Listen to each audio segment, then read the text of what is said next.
The search for the missing plane intensifies with each passing day as the battery that powers the black box pinger runs down. It's uncertain if the recorders can be found in the depths of the West Indian Ocean. Scientists just finally decoded the black box of Malaysian MH370, and they found who did this. Those are words that strike a curious chord in everyone who has followed the haunting mystery of that vanished airplane.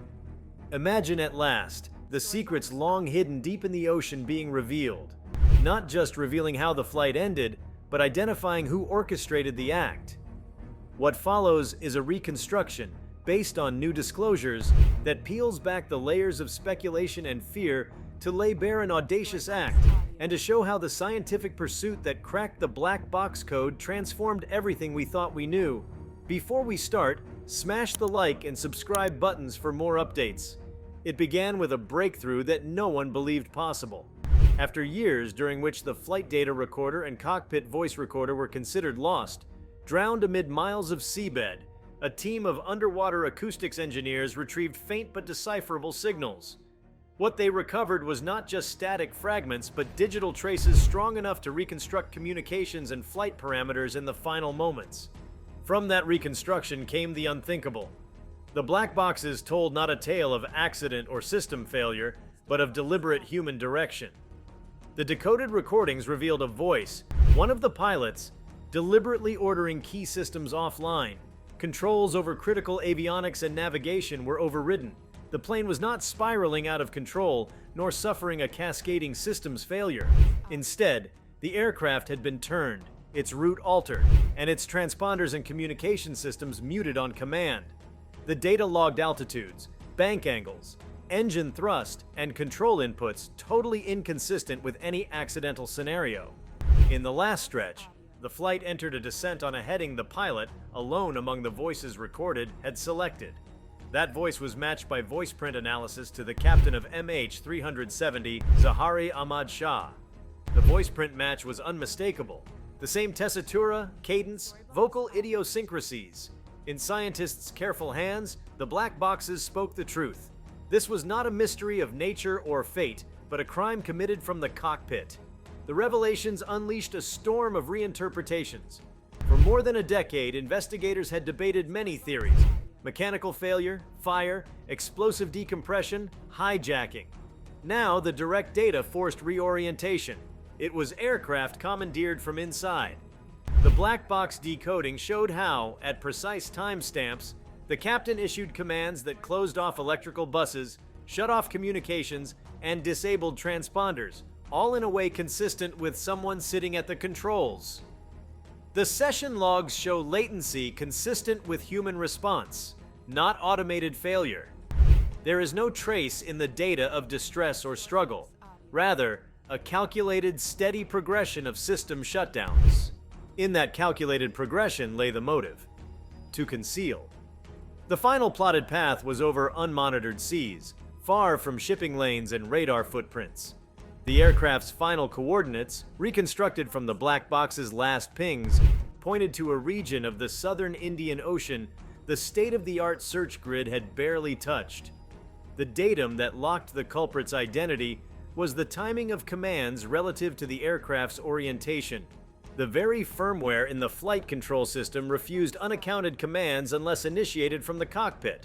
The scientists found explicit confirmation. Commands to switch off key systems could not have come from ground-based hacking or remote interference.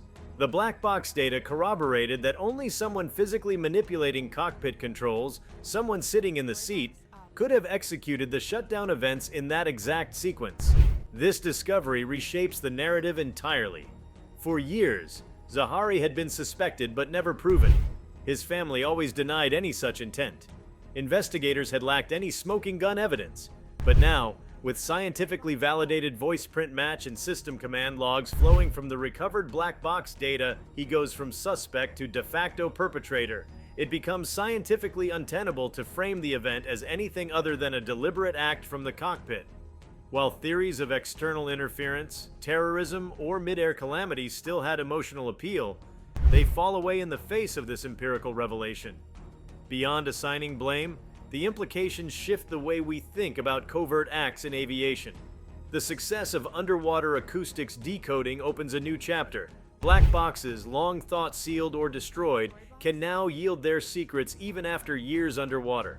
The methods refined in this case, filtering noise, reconstructing compressed voice from attenuated signals, correlating signal drift with control input logs, become tools in future investigations.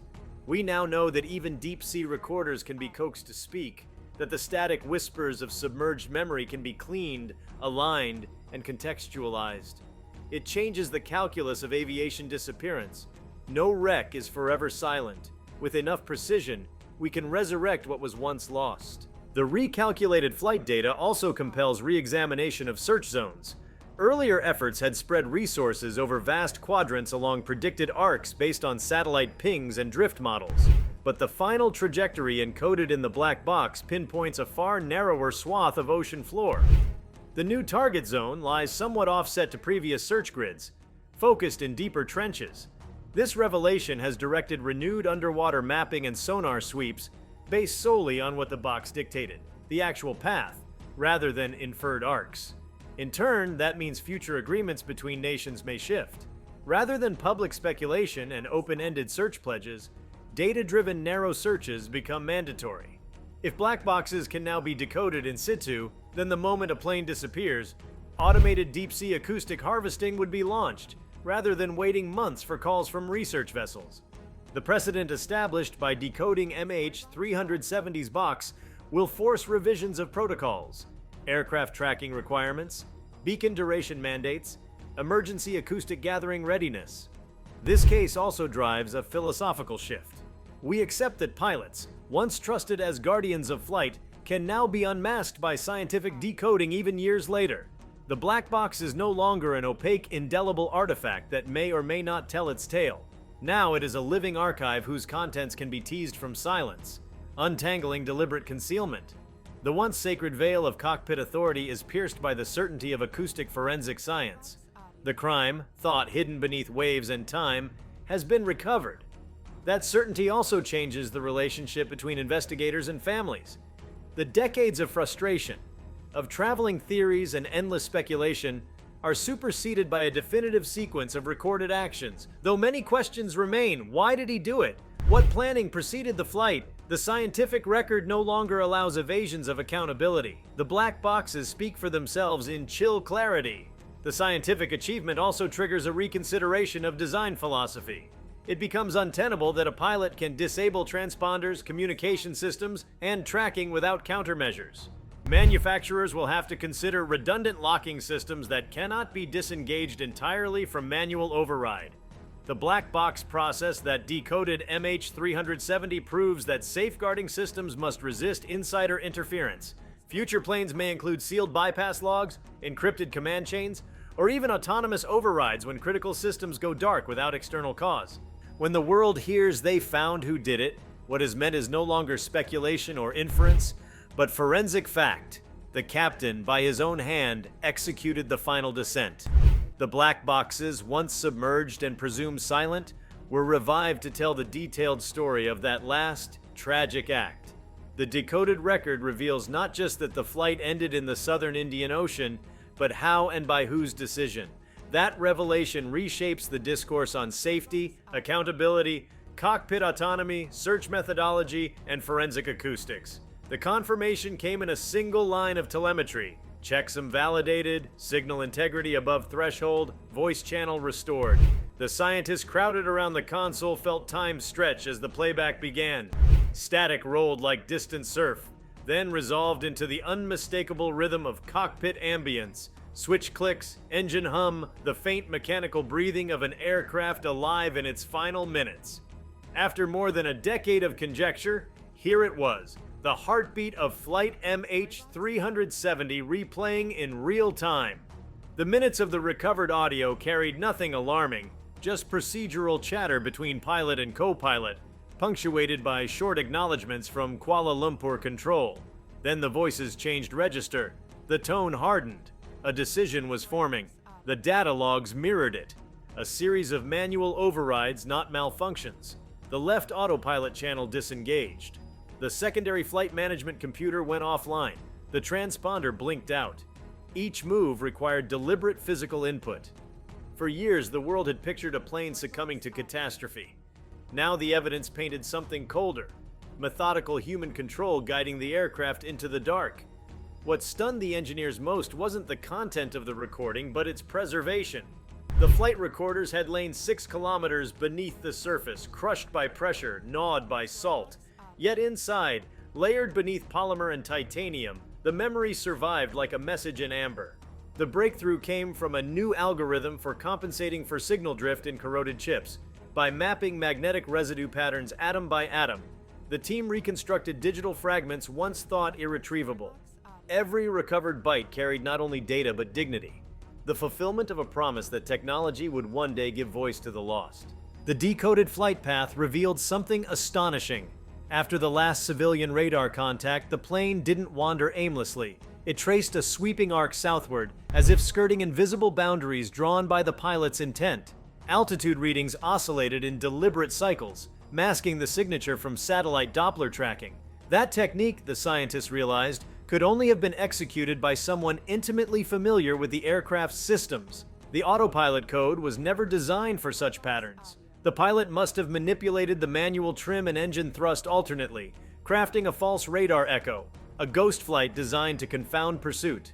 As the black box data merged with satellite telemetry, the story crystallized frame by frame. Each turn corresponded to a conscious correction, a choreography of evasion. Fuel calculations showed optimization consistent with a long-range glide, not panic. And then came the final act, a controlled descent into an unmonitored corridor of the Indian Ocean. The engines spooled down evenly, suggesting no stall, no struggle, just an ending executed with the same precision that began it. Forensic acousticians isolated background noises from the cockpit channel. Beneath the mechanical drone, they detected faint breathing, steady and unhurried. There were no cries, no alarms. A second voice appeared only once, fragmented, uncertain, then silenced by the click of an intercom cutoff. After that, only one voice remained. The analysis of that final voice left no ambiguity. It matched the captain's biometric voice print with statistical certainty. The pattern of consonant stress, the pitch fall-off on procedural phrases, every marker lined up. With identity confirmed, the implications rippled outward through the halls of aviation safety. The unthinkable had been proven. A commercial airliner could vanish not through failure or terror from outside, but through the will of the very person trusted to protect it. The scientific community absorbed the revelation with a mixture of awe and dread. The technology that resurrected truth had also exposed a vulnerability no system update could fully erase: the human element behind the controls. Engineers convened emergency summits to discuss safeguards. Could an aircraft's communication systems ever again be left to the discretion of a single operator? Ideas surfaced: autonomous ping relays, encrypted beacon chains, neural network monitors trained to detect behavioral anomalies in control inputs. Each proposal stemmed from the same realization born of the MH370 decoding: that absolute trust in manual authority was obsolete. The black box had not only revealed an act, it had rewritten the contract between human and machine. Meanwhile, ethicists and psychologists sifted through the implications for pilot selection and mental health oversight. If one man's private despair or ideology could redirect a jetliner and disappear it from the world's radar, then flight safety extended beyond mechanics into the human psyche. The conversation shifted from hardware to humanity, from system redundancy to emotional resilience.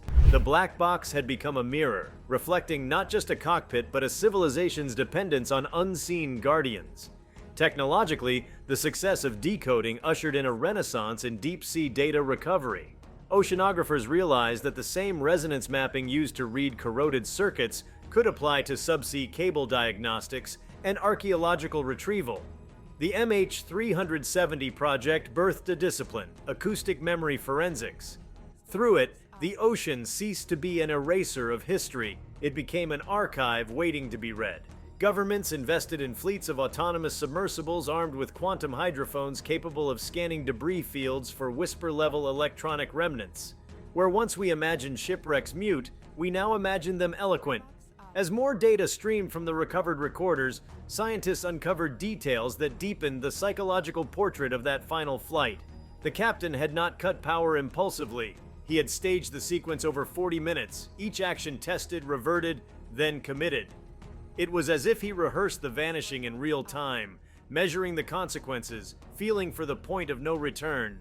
The co-pilot's final words, barely audible, seemed to question a maneuver, then faded into the hush of switched intercom. The chilling serenity of the event defied cinematic drama. It was the calm of a man carrying out a private equation. From these revelations grew a profound unease. For every safety protocol created to prevent hijacking or sabotage, there had been none to prevent obedience from turning fatal.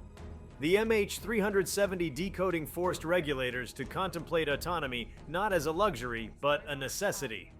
Artificial intelligence, long confined to flight assistants, would need to evolve into a silent co-pilot capable of vetoing suicidal intent. Algorithms could monitor physiological cues through seat sensors, heart rate, grip pressure, voice stress, and trigger overrides if patterns aligned with crisis profiles. Public reaction oscillated between relief and horror. Relief because mystery had finally yielded to fact. Horror because that fact lay within the very institution once symbolizing order and competence. For families who had lived in suspended grief, the data offered closure without comfort. The realization that no external villain, no storm, no explosion had stolen their loved ones, but rather a trusted individual, reframed loss itself. Yet the event's global implication reached beyond grief. It became a case study in information persistence. Before MH370, the term black box evoked impenetrability. After decoding, it signified the opposite, the inevitability of revelation. Engineers spoke of the law of eventual transparency. Given enough time and data, every act inscribed in electrons could be read again. That principle reshaped digital forensics. Governments began funding repositories to archive decayed drives, memory chips, and flight modules recovered from disasters. The philosophy shifted from salvage to resurrection. The story of how the black box was found also carried its own epic. Ocean Infinity's last expedition had deployed autonomous drones capable of mapping terrain with sonar finer than a human hair. Months of pattern recognition reduced the search area to a canyon half the size of Manhattan. There, beneath a curtain of silt, the drones found a glint of composite alloy, one orange panel, fractured but intact. The retrieval took 10 hours, the ascent another 6. When the capsule finally broke the surface, the scientists stood wordless. A decade of rumor condensed into a single object the size of a shoebox. Back in the lab, opening the recorder became a ritual. Every screw turned under sterile light, every fragment cataloged. The internal drives had corroded unevenly, producing overlapping data ghosts, each cycle of deterioration leaving a faint echo of previous states. Using quantum tunneling microscopy, technicians reconstructed those ghost layers into a time-stamped continuum. They could literally watch the memory decay backward, reversing entropy to reveal order. The decoding success transformed disaster investigation from a reactive art into a proactive science.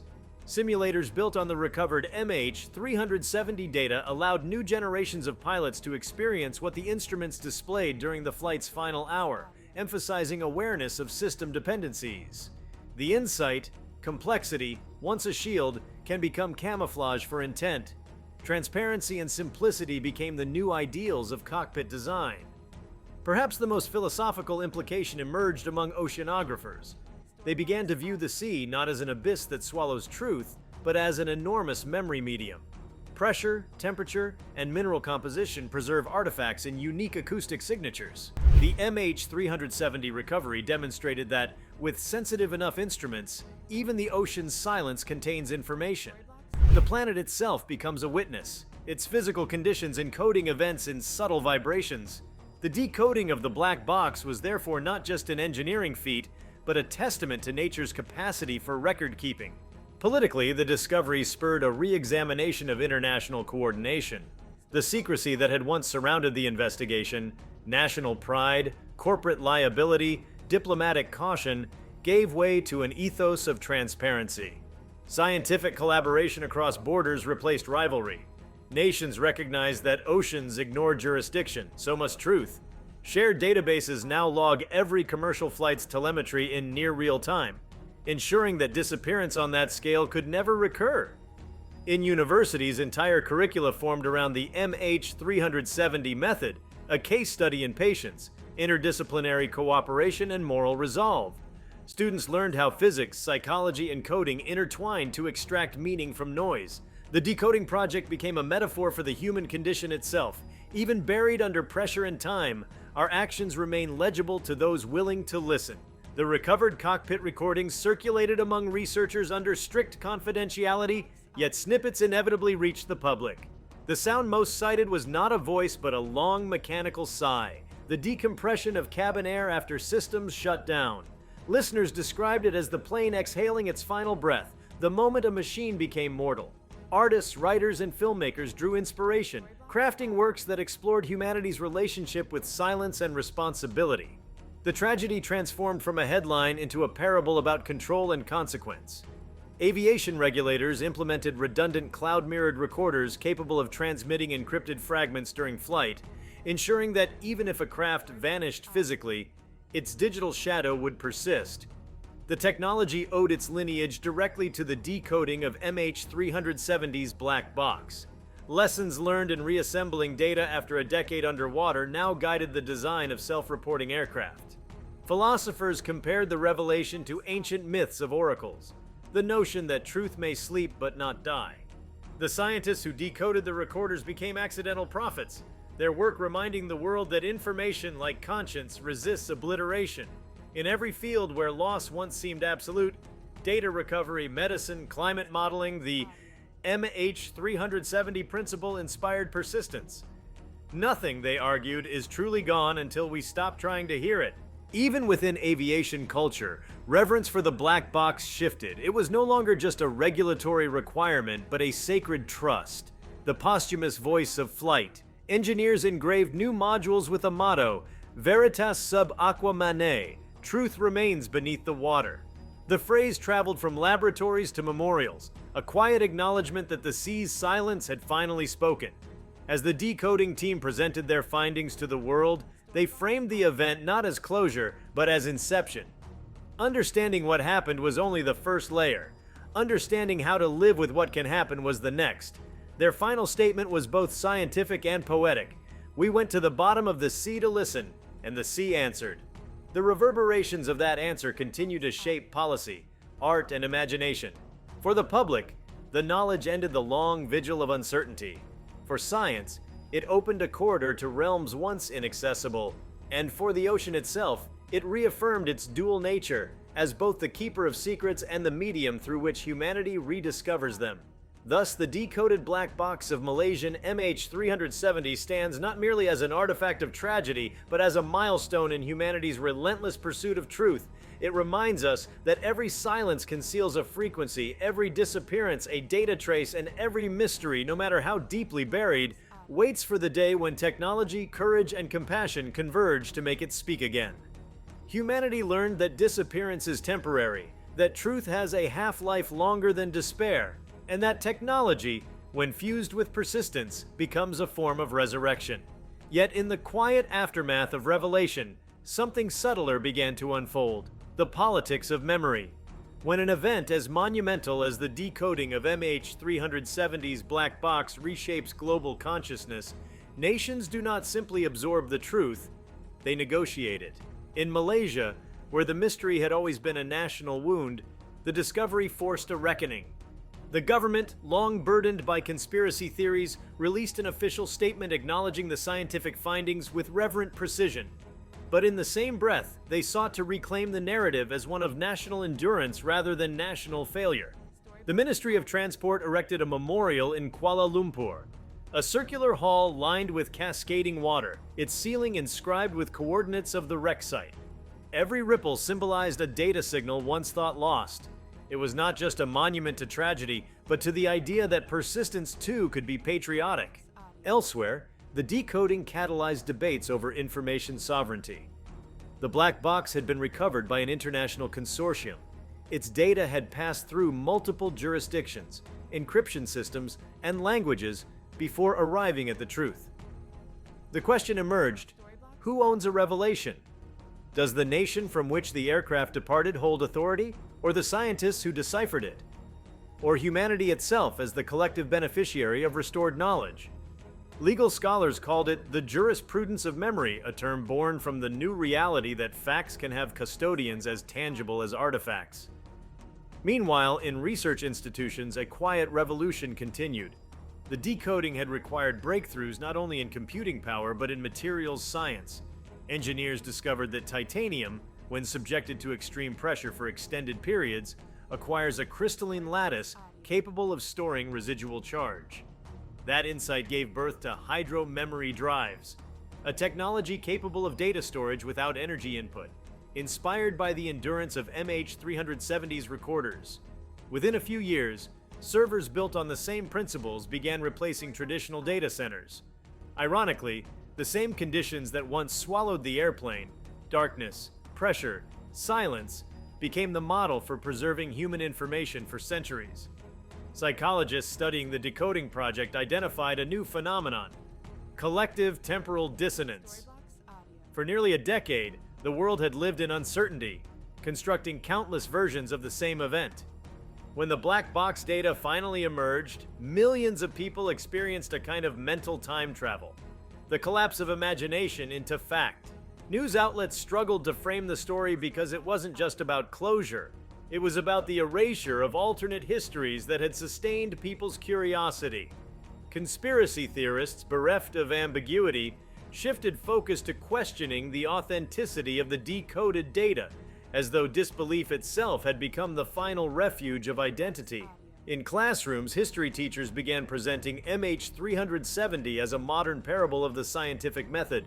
Question, fail, adapt, persist. The black box's recovery became a chronological backbone for lessons on how data outlasts ideology. Children who had been born after the disappearance grew up in a world where the event was not a mystery, but a triumph of inquiry. For them, the phrase "find the black box" entered language as a metaphor for perseverance, much like "split the atom" or "land on the moon." In literature and cinema, the story became fertile ground for reinterpretation. Novelists crafted narratives from the perspective of the deep-sea drones that had mapped the wreckage, giving them near-sentient curiosity. Filmmakers treated the decoding as a meditation on communication. The idea that sound, once made, never truly dies, but simply waits for instruments sensitive enough to hear it again. Even theater joined in. Stage productions recreated the eerie symphony of the cockpit recording using surround acoustics that let audiences feel the claustrophobic serenity of those final moments. Beyond culture, the revelation altered geopolitics. Nations realized that the technical infrastructure required to decode such data represented power. The ability to resurrect information became a new arm of influence, like nuclear capability in the 20th century. Countries raced to develop their own deep retrieval labs, able to extract data from wrecks, satellites, or even ancient devices. A new alliance formed among scientific states, its charter echoing the spirit of the MH370 mission. No event is beyond comprehension. While it was framed as humanitarian cooperation, critics warned that it also meant any secret lost to the sea or space could one day be unearthed. The age of permanent secrecy was over. The decoding also redefined our sense of time. For centuries, the ocean had symbolized eternity, a domain where human works vanished. Now it appeared finite, searchable, indexed. This shift altered art, religion, and even mourning. Ocean burials, once considered the most absolute form of farewell, now carried the ironic promise that one day, the sea might give everything back. Priests and poets struggled with the spiritual implications. If nothing can truly disappear, what becomes of transcendence? Amid this philosophical turbulence, the scientists who had performed the decoding maintained humility. They spoke rarely to the media, preferring the language of data to the rhetoric of fame. But among themselves, they described the experience as haunting. One researcher confessed that during the first playback, she felt as though the aircraft itself was aware, its systems, once dormant, awakening briefly to fulfill a final duty. That sensation of intelligence emerging from machinery became a theme in later academic papers. Was consciousness purely biological, or could purpose arise in code, sustained by the human desire for closure? Parallel to this, cybersecurity experts found themselves at a crossroads. The decoding process had relied on breaching layers of encryption designed to preserve flight data integrity. It raised questions about the ethics of posthumous decryption. Should information ever remain sealed out of respect for the dead? Or does every mystery demand illumination, regardless of emotional consequence? The world's first data ethics tribunal convened in Geneva to establish protocols for future cases, ensuring that scientific curiosity would not eclipse compassion. In the field of sociology, the event became a model for collective patience. In an age addicted to immediacy, MH370 had defied the rhythm of news cycles. Its resolution demanded a decade of silence, research, and faith in invisible progress. Social theorists argued that this patience was itself transformative, that by waiting, humanity learned endurance anew. The decoding became a rare reminder that not all answers fit into headlines, and that truth, unlike rumor, matures in silence. Even the ocean's ecological story changed. The search for the black box inadvertently mapped thousands of miles of undersea terrain, revealing tectonic rifts, methane vents, and species that rewrote biological taxonomy. Marine biologists called the region the Cradle of Shadows. To them, MH370 was no longer merely an aviation case, it was a portal through which humanity encountered the unknown vitality of the deep. The same drones that traced metal fragments also recorded coral regeneration on the fuselage remains, a paradoxical coexistence of death and creation. If you liked this video, please give it a like and subscribe to our channel. Also, leave your comments below and tell us, what are your thoughts on scientists finally decoding MH370's black box and revealing who's responsible? We want to hear from you. Thank you for watching and see you next time.